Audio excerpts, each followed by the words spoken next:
Time now for the Morning Rush. We start with Kristen Curry.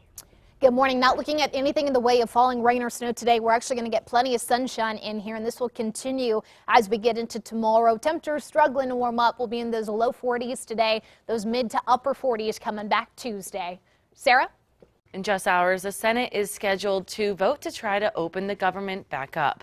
A whopping 85% of NASA workforce will be furloughed. More than 50% of the IRS's employees are also being furloughed, and the CDC had to furlough 60% of its employees. National parks and monuments will be shut down. Civil court cases that don't threaten public safety will be put on hold, and paychecks could be delayed. How the government shutdown is affecting DACA coming up in the 5 Facts. Crystal? On to new news this morning, local lawmakers are responding to the shutdown and vote. Yesterday, Senator Tom Udall outlined what Democrats want in a tweet.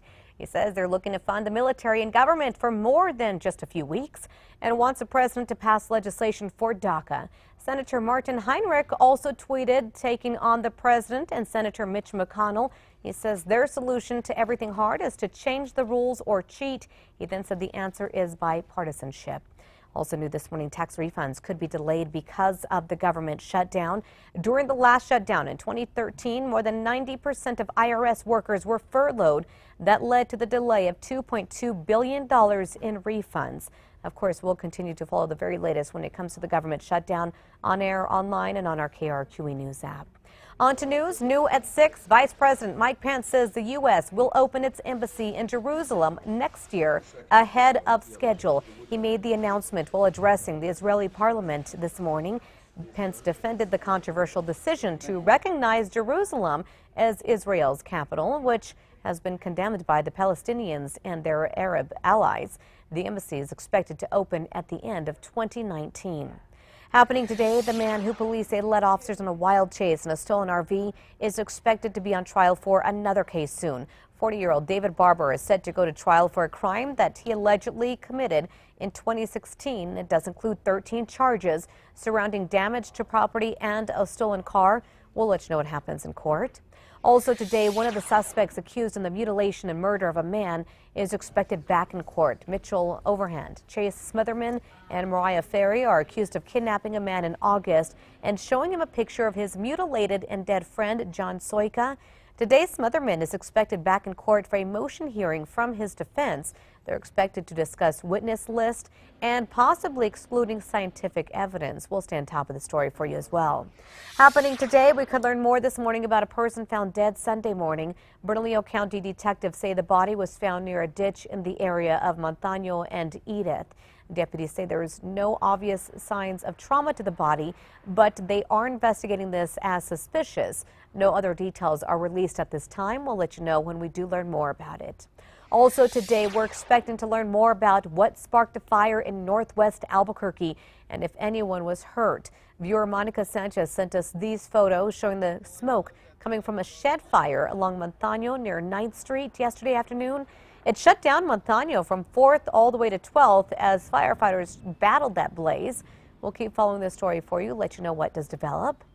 On to news happening right now. Social media companies are feeling the pressure this morning to remove online hate speech. The European Union is threatening companies like Twitter, Facebook, and Google's YouTube with new laws unless they can get rid of extremist content quickly. Those social media sites signed an agreement with the EU back in 2016 that they'd remove hate speech within 24 hours of a post. Happening right now, Supreme Court Justice Ruth Bader Ginsburg is joining in on the Me Too movement and revealed one of her own experiences with sexual harassment yesterday. This was at the Sundance Film Festival. She spoke about an incident when she was a student at Cornell University during the 1950s. She spoke about a professor apparently vying for sexual favors. Ginsburg was at Sundance to celebrate the debut of the RBG, a documentary about her career. Okay, take a look at this video just into our newsroom. It shows a volcano in the Philippines exploding plumes of smoke into the sky right there. It's the area's most active volcano. It's been acting up for more than a week now, causing more than 27,000 villagers to flee to safety.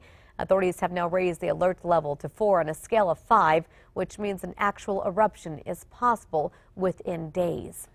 Happening right now, coastal California highway closed for nearly 2 weeks thanks to the deadly mudslides is back open. Traffic began moving again on the 101 in Santa Barbara County shortly after noon yesterday. The closure caused massive headaches and tie-ups, adding about 3 additional hours to a drive from the area into LA. Those mudslides were triggered by scar-burnt land from the massive wildfires. That does include the Thomas fire. Kristen.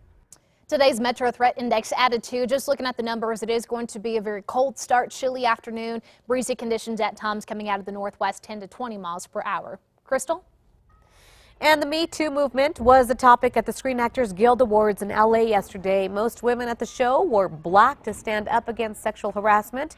The presenters were all female. That does include Marissa Tomei and Rosanna Arquette.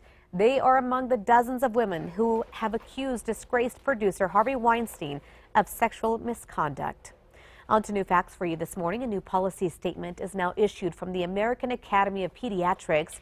It says mom's diet in the first 1,000 days is really important. Expectant moms are encouraged to have a diet filled with protein, vitamins, and minerals so the baby's brain grows and develops normally. The organization also recommends breastfeeding and healthy food choices for toddlers. Kristen. Tom, now for a check on your Monday morning commute. Nothing major out there this morning. Looking at posted speeds on both interstates as well as surface streets moving just fine. Of course, I'll keep eyes on the roads for you this morning and provide updates as needed. And Super Bowl 52 is set. The New England Patriots defeated the Jacksonville Jaguars to advance from the AFC. They will face the NFC champs, Philadelphia Eagles, who move on after defeating the Minnesota Vikings. The two will face off Sunday, February 4th at 4:30. The next question is, who's hosting the Super Bowl party? I know. 2 weeks. I'm excited about the food already. I know, I'm excited too. Time for the 5 facts. We start with number 5 this morning. The manager of a local pet store is pleading for the return of 2 rare birds stolen from her shop. Video of the bizarre theft on Saturday at Petland near Passaic in Wyoming shows 2 men making off with a scarlet macaw and a sweet African gray. Security video shows an employee chased the 2 men out of the store, but they managed to get away. Not good. It's a bummer. Number 4 now. The Rio Rancho Police Department is planning to launch its own Citizens Police Academy in the coming month. The department says it will keep police connected with the community, and it will give the community a chance to learn more about police work. It's scheduled for 1 night a week for 11 weeks starting in March, and will cover topics like patrol officer response, the K-9 unit, and investigations. You must apply by February 16th online or at a police station. At number 3, sunshine across the state with cold temperatures this morning and cool temperatures this afternoon. You're still likely going to need that jacket with highs in the 30s and 40s in most areas.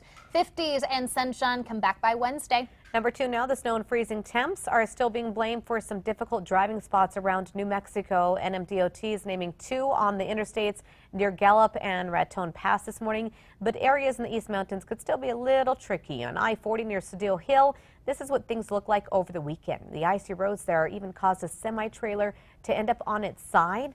Again, that part of I-40 is open and clear this morning, but side streets may still be a little difficult to drive. We also have some delays due to the winter weather conditions. They're scrolling at the bottom of your screen. You can also find them on our website, KRQE.com. Number 1 now, it's now day 3 of the government shutdown. In just hours, the Senate is set to vote to try to reopen the government. If the vote passes, it will keep the government funded for at least 3 weeks. While there's no clear plan for DACA in this bill, Republican lawmakers are promising by February 8th, if there's no agreement on immigration, the Senate would address DACA and border security, as well as increase defense spending. Today's vote comes as several government employees will show up to work to find out how their furlough will work. For more details on the government shutdown, go to KRQE.com.